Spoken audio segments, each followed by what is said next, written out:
आज घेतो.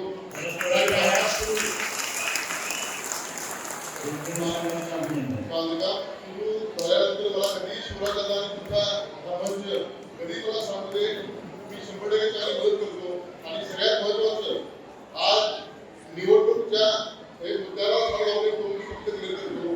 ज्या सन्माननीय मंत्रिमंडळ साहेबांनी आमदारकी पणाला लावून आपल्यासाठी थेट बाजूला आणली, आज तोच व्यक्ती तेच मंत्रिमंडळ साहेब एकटे आणि सगळे नेते म्हणजे अखंड या राज्याला कुठली माहिती झाली नाही, कोल्हापुरात माहिती झाली. सांगायचं तात्पर्य एवढंच आहे, जो व्यक्ती आता एकटा म्हटलाय आपण स्वाभिमानी कोल्हापूरकर म्हणून सगळ्यांनी जबाबदारी वाटलेली आहे. सन्माननीय मंत्रिमंडळ साहेबांनी हात वरती करणे. आज मी तुम्हाला एक शब्द देतो, काय शिवराजांनी सांगितलं मोफत हॉलच्या बाबतीत माझ्या आपण मोफत हॉल आम्ही अगोदरच जाहीर केलेला आहे. जाहीर केल्यानंतर विरोधकांकडून रोज एक टीका की निवडणुकीपुरतं हे सगळं वातावरण सुरू आहे. मी तुम्हाला आणि महाराष्ट्राची शपथ घेऊन सांगतो, प्रभाग क्रमांक 75 साठी हा हॉल कायमस्वरूपी मोफत असतो.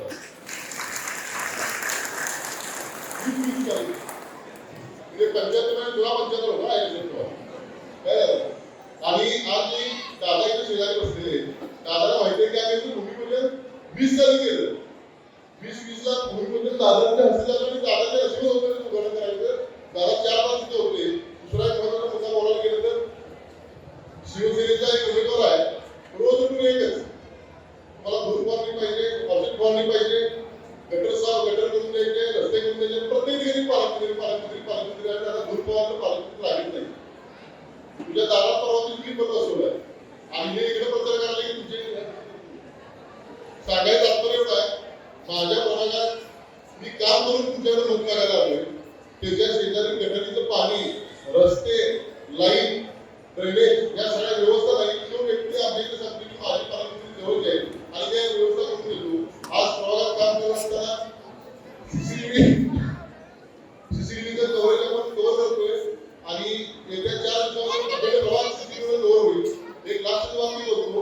काल एका केंद्रपूर गावात टीका केली की सीसीटीव्ही 2 महिन्यात बंद करणार आणि तुम्हाला खेड्याचा सीसीटीव्ही लावतो. खेड्याचा जो सीसीटीव्ही लावतो कोण काय करते? आज आम्ही जे तुमच्या समोर आले उमेदवार पाचवी, ते पाचवी उमेदवार हे तुम्ही सगळे तपासून बघा. काही शिवराजांनी सांगितलं की उमेदवार कशा पद्धतीचे आहेत. मला 1 लाख बोलायचं आहे.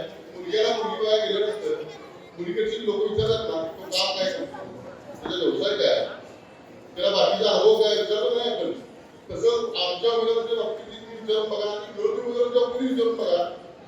जे कोण विरोधी उमेदवार आहे त्या विरोधी उमेदवारांना महापालिकेचे बजेट माहिती आहे विचारा, महापालिकेचे कर्मचारी माहिती आहे विचारा, त्यांचा सामाजिक कामाचा आढावा घ्या. सगळ्यात महत्त्वाचा त्यांचा व्यवसाय काय करा. जो व्यक्ती संभाजीनगर ते तांब्यापर्यंत जुगाराटी चालवतो तो विकास होऊ शकेल का तुमचा?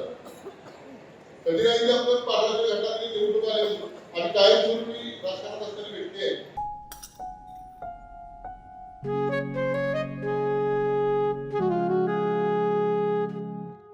बाबा आज येताना बासुंदी घेऊन या ना. अगं कालच आपण आईचा वाढदिवस होता म्हणून आणली होती ना. ऐकलं, गोकुळची बासुंदी पुन्हा खावीशी वाटतेय. खरं सांगू मलाही खावीशी वाटतेय. पुन्हा पुन्हा खावीशी वाटणारी गोकुळ बासुंदी. ताज्या घडामोडी पाहण्यासाठी माझा महाराष्ट्र न्यूजला आजच सबस्क्राईब करा.